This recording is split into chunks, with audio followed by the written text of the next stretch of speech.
بسم اللہ الرحمن الرحیم نحمدہ ونصلی علی رسولہ الکریم۔ اللہ تعالیٰ نے اصحاب کہف کا واقعہ قرآن پاک میں کیوں نازل فرمایا؟ حضرت عبداللہ بن عباس رضی اللہ تعالیٰ عنہ فرماتے ہیں کہ نبی کریم صلی اللہ علیہ وسلم کے زمانے میں جب انہوں نے نبوت کا دعویٰ کیا اور لوگوں کو اللہ کی طرف بلانے لگے تو کفار مکہ نے یہ تحقیق کرنے کے لیے کہ نبی کریم صلی اللہ علیہ وسلم جو دعوی نبوت کر رہے ہیں کیا یہ ٹھیک ہے یا نہیں، تو اپنے 2 آدمی مدینہ منورہ بھیجے کہ وہ جا کے مدینہ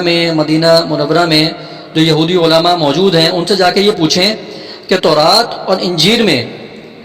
نبی کریم صلی اللہ علیہ وسلم کے بارے میں کیا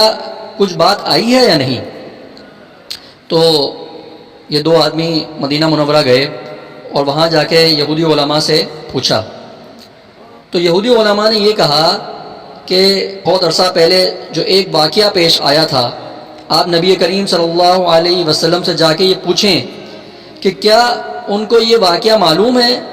وہ واقعہ جو لوگوں میں مشہور ہے، اصحاب کہف کا اور غار والے لوگوں کا جو لوگوں میں مشہور ہے، اگر انہوں نے اس واقعے کے بارے میں صحیح بتا دیا تو آپ سمجھ جائیے گا کہ یہ نبی سچے نبی ہیں،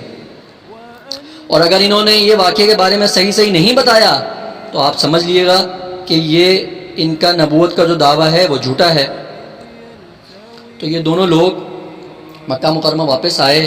اور کفار مکہ سے یہ بات ساری بتائی ان کو، اور کفار مکہ سارے مل کے پورا ایک قافلہ نبی کریم صلی اللہ علیہ وسلم کے پاس گیا، تو انہوں نے جا کے نبی کریم صلی اللہ علیہ وسلم سے اس بارے میں سوال کیا۔ تو نبی کریم صلی اللہ علیہ وسلم نے بعد میں جب یہ سورۃ الکہف نازل ہوئی تو نبی کریم صلی اللہ علیہ وسلم نے اس واقعے کے بارے میں ان لوگوں کو بتایا۔ وہ واقعہ کیا تھا کہ بہت عرصہ پہلے، بہت سالوں پہلے کچھ نوجوان تھے، کچھ لوگ تھے جو کہ اللہ کی عبادت کرنا چاہتے تھے اور وہ بتوں کی عبادت نہیں کرنا چاہتے تھے۔ اس زمانے میں ایک بادشاہ ہوا کرتا تھا جس کا نام دقیانوس تھا۔ آج کل بھی اگر کوئی پرانی چیز ہو تو یوں کہا جاتا ہے نا کہ یہ دقیانوسی چیز ہے، تو یہ نام وہیں سے پڑا۔ تو اس زمانے میں ایک بادشاہ تھا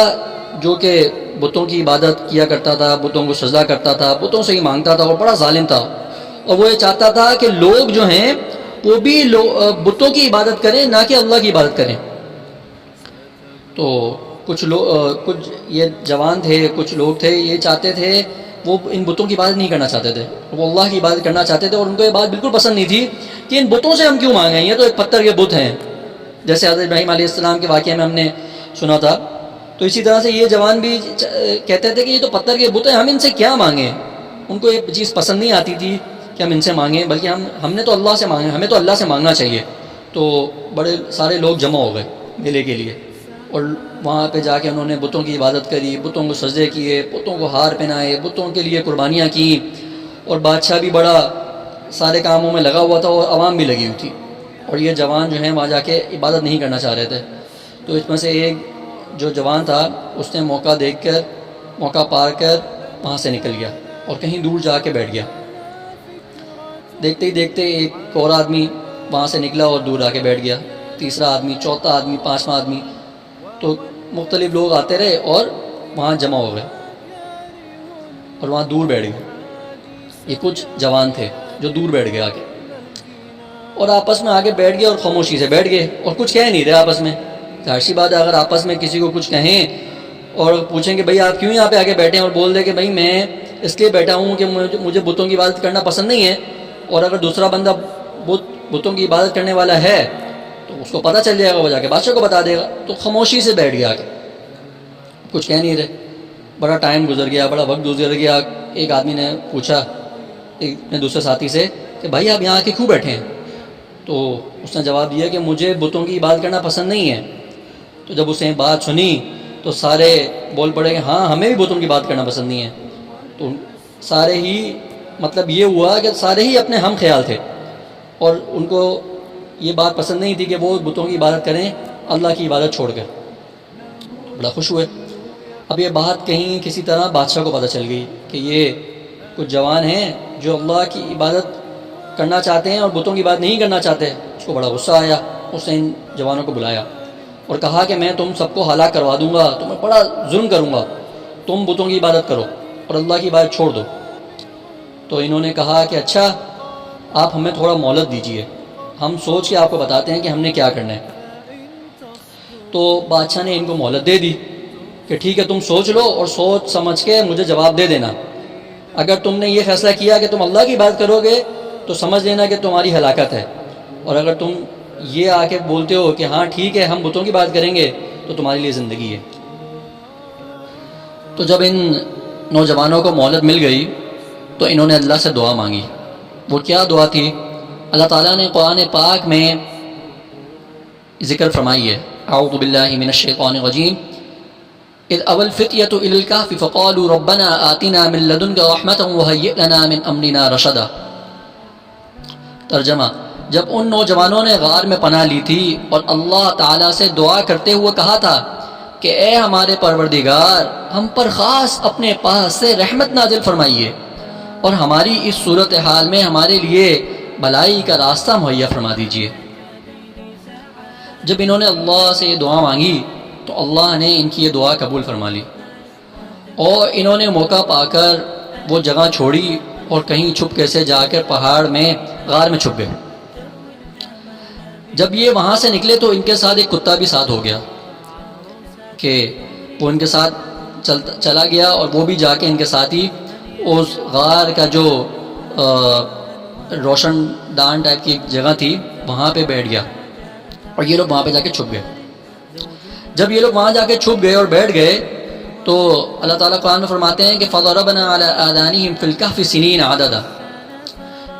ترجمہ، چنانچہ ہم نے ان کے کانوں کو تھپکی دے کر کئی سال تک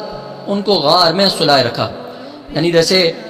ماں جب اپنے بچے کو سلاتی ہے تو اس کے کان پہ تھپکی دیتی ہے تو بچہ جو ہے نا وہ سو جاتا ہے۔ تو اللہ تعالیٰ قرآن میں بڑے پیار والے انداز میں فرماتے ہیں کہ ہم نے ان کے کانوں میں تھپکی دے کر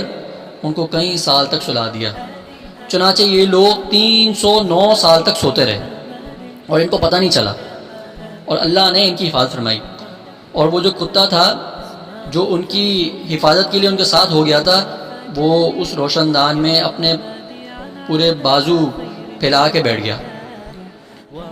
اللہ تعالیٰ فرماتے ہیں کہ ہم نے ان کو ایسا سلایا کہ کبھی ان کو سیدھے ہاتھ کی کروٹ دلاتے اور کبھی ہم ان کو الٹے ہاتھ کی کروٹ پہ سلاتے۔ یہ کروٹ پہ سلانا اس وجہ سے تھا تاکہ اگر ایک سائڈ پہ یہ سوتے رہتے تو ان کی جو جلد ہے وہ خراب ہو جاتی، تو دونوں طرف لٹاتے رہے، کبھی اس طرف تو کبھی اس طرف، اور ہوا کا رخ اور دھوپ کا جو رخ تھا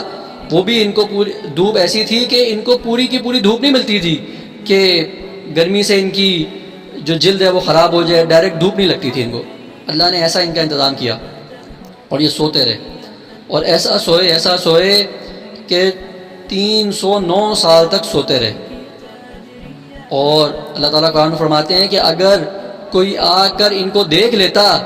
تو وہ ڈر جاتا اور گھبرا جاتا اور وہاں سے بھاگ جاتا۔ اتنی وحشت والی وہ جگہ اللہ تعالیٰ نے بنا دی تھی کہ وہاں کوئی آ بھی نہ سکے، یعنی کہ وہ جو مشرک جو بادشاہ تھا اگر اس کے کارندے اور وہ خود ڈھونڈنا چاہتا اور وہ یہاں پہ آتے تو وہ ڈر کے بھاگ جاتے کہ یہ جگہ ایسی خوفناک اور ڈراؤنی ہے کہ یہاں تو کوئی آ بھی نہیں سکتا، تو وہ نوجوان کیسے آئے ہوں گے؟ تو اللہ تعالیٰ نے ان کی ایسی حفاظت فرمائی۔ اللہ تعالیٰ ایسے حفاظت فرماتے ہیں۔ ایک مرتبہ ہم اللہ کے ہو کے تو دیکھیں، اللہ ہماری حفاظت بھی فرمائیں گے اور ہمارے کاموں کو بھی بنائیں گے۔ آج مسئلہ یہ ہے کہ ہم نہ اللہ کے ہونا چاہتے ہیں اور ہم یہ بھی نہیں چاہتے کہ ہم اللہ جو چاہتے ہیں وہ کریں، کیونکہ ہم نفس و شیطان کے ہاتھ میں ایسے جھگڑے ہوئے ہیں کہ ہمارا دل ہی نہیں کرتا کہ ہم اللہ کی مانیں، کیونکہ آج اگر ہم نے اللہ کی ماننا شروع کر دی تو پھر ہم اپنے نفس کی جو غذا ہم نے بنائی ہوئی ہے وہ ہم اس کو پورا کیسے کریں گے؟ ہم شیطان کی بات کیسے مانیں گے؟ اللہ تعالیٰ کے ایک دفعہ ہم ہو کے تو دیکھیں، ایک دفعہ ہم اللہ تعالیٰ کے ہو جائیں تو ہمارے دل میں ایسا سکون اللہ پاک جاری کر دیں گے کہ ہمیں کسی اور کے ہونے کی ضرورت ہی نہیں پڑے گی۔